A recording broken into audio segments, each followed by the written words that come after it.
Bonjour, bienvenue en Don. Je suis très heureuse de vous recevoir aujourd'hui avec un ciel bleu magnifique. Notre jolie commune possède 5430 hectares. C'est une très grande surface et une des plus grandes des Alpes-Maritimes, entre autres. Elle comprend deux villages, Andon, Torrent et un petit hameau Canot, qui sont essentiellement aujourd'hui tournés vers l'agriculture et l'élevage. Aujourd'hui, nous avons fini le recensement.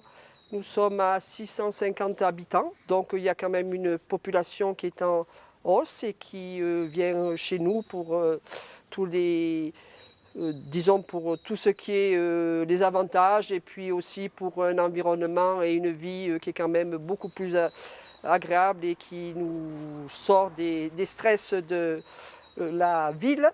Voilà, nous sommes ici à 1200 mètres d'altitude. La commune a aussi une jolie station de ski qu'elle partage avec Caille. Nous avons un patrimoine religieux, un patrimoine ancien d'une très grande richesse qui remonte bien sûr aux Ligures, aux Romains. Effectivement, c'est une très très grande richesse patrimoniale. Et donc, monsieur Édouard Hérault, qui est originaire, sa famille était ici à Andon, a vécu à Andon et qui s'intéresse beaucoup et qui nous fait toujours des conférences exceptionnelles d'ailleurs sur notre patrimoine, sur nos origines et qui va vous parler un petit peu aussi, vous donner peut-être de plus amples détails sur cette richesse patrimoniale. Alors, le village est relativement récent, tout étant relatif, puisque le village lui-même est refondé au début du XVIIIe siècle, vers 1700, alors que le vieux village perché se situe un peu plus haut, là, sur une des crêtes qui domine le village. Le passé est commun avec Caille, puisque ce vieux village était conjoint entre les seigneuries de Caille et d'Andon. Et au moment de la Révolution, la configuration en commune a fait que les deux villages ont été séparés dans deux communes différentes et que Andon s'est vu attribuer les seigneuries de Torrent et de Canot, ce qui en fait, comme disait Madame le maire, une très grande commune en superficie. Donc la trace la plus ancienne d'occupation humaine encore visible, y compris dans le village, ce sont les bornes miliaires qui jalonnaient la voie romaine, sans doute vraiment effectives vers 200 après Jésus-Christ. Donc il ne nous reste que ces traces de bornes miliaires qui ont été déplacées, puisqu'elles ne se situaient pas à l'endroit où elles sont aujourd'hui, mais qui ont été christianisées au XIXe siècle en reposoir de croix ou d'autres signes religieux. Donc maintenant, nous vous invitons tous les deux à nous suivre et à venir constater de visu tout notre patrimoine.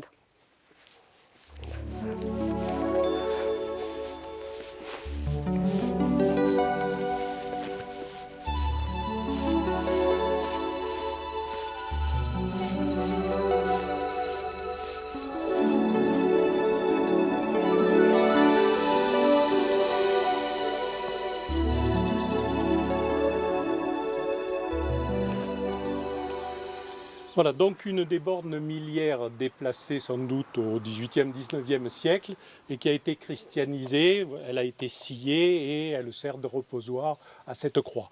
La voie romaine devait passer à mi-hauteur à la Drée et donc plusieurs de ces bornes ont été récupérées, soit pour faire des murs de soutènement, il y en a qui servent aujourd'hui dans des murs de soutènement, ou transformées en reposoir de croix.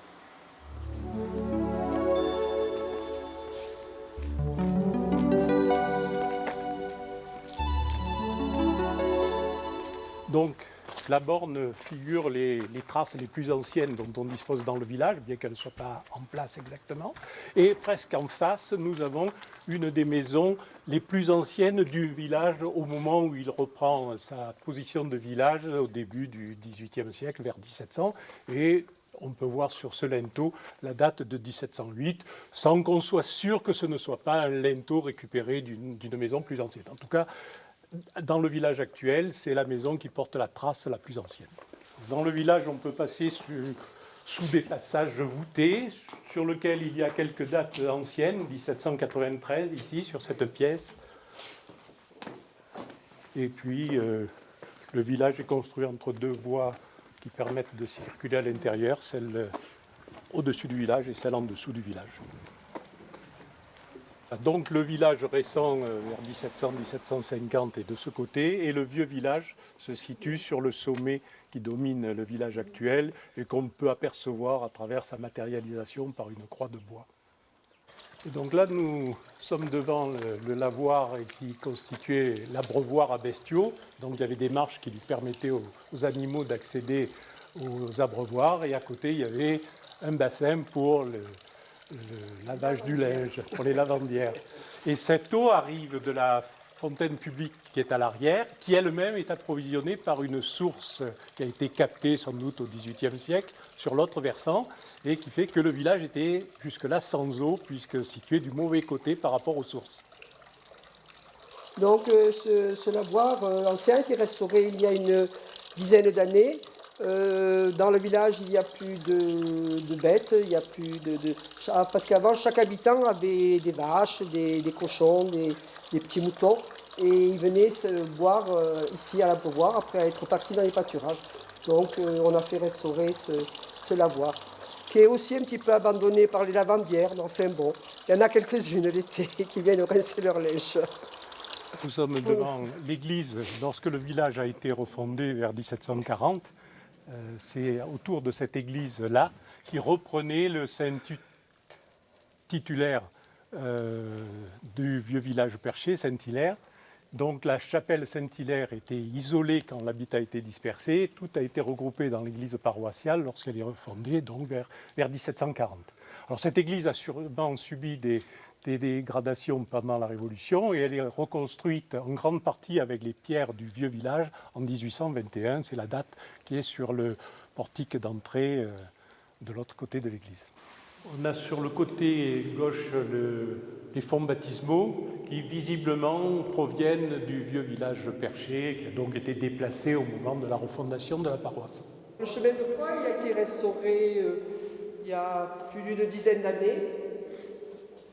Parce que l'autre qui avait été fait par un habitant d'Andon. On n'avait pas eu qui datait des années 50 ou quelque chose comme ça.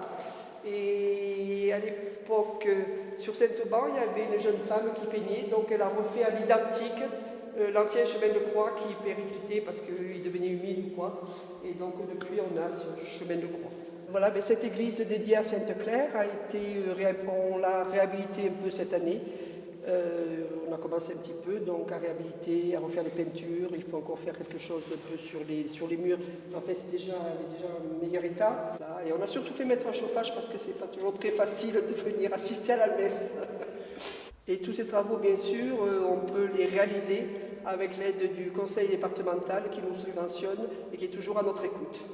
Donc ici, un petit oratoire qui devait ponctuer le passage de la voie romaine, ou en tout cas de la voie médiévale, qui permettait donc de joindre les différents hameaux au village de Caille à travers la plaine.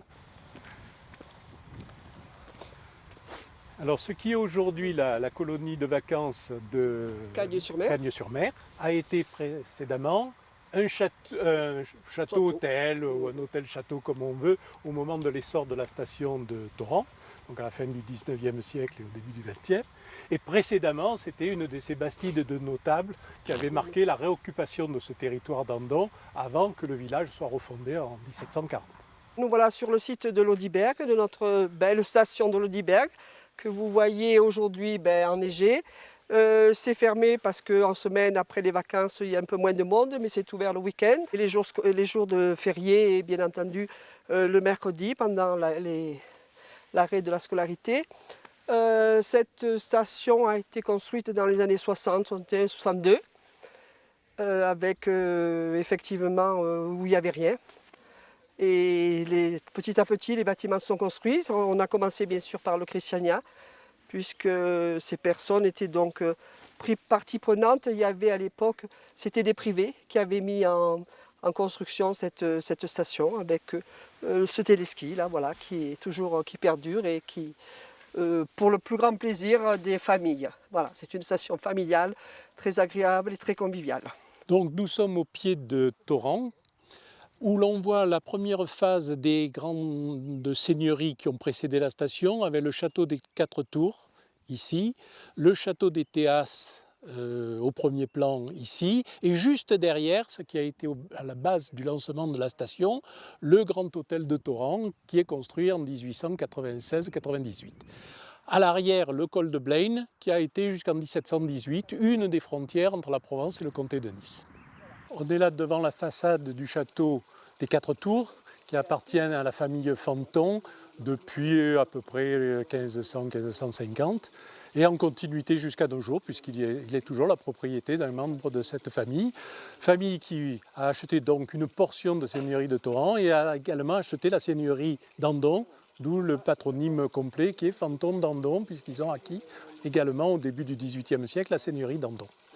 Donc nous sommes là devant le château dit de la Baraque qui a appartenu au Théas qui était un des 4 seigneurs de Torrens et dont l'héritier Jean-Baptiste Durand de Sartoux sera à la base du lancement de la station à la fin du XIXe siècle en tant que propriétaire foncier apportant les terrains de la station.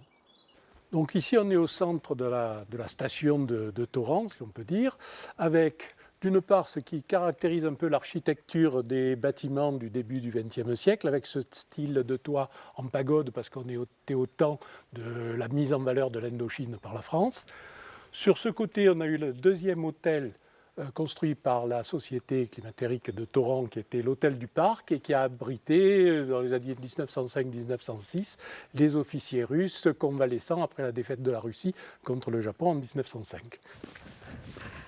Notre promenade se termine après la visite de la commune en votre compagnie et de notre historien local sur la commune d'Andon-Torrens-Canot. J'espère que vous serez très heureux de voir ce reportage.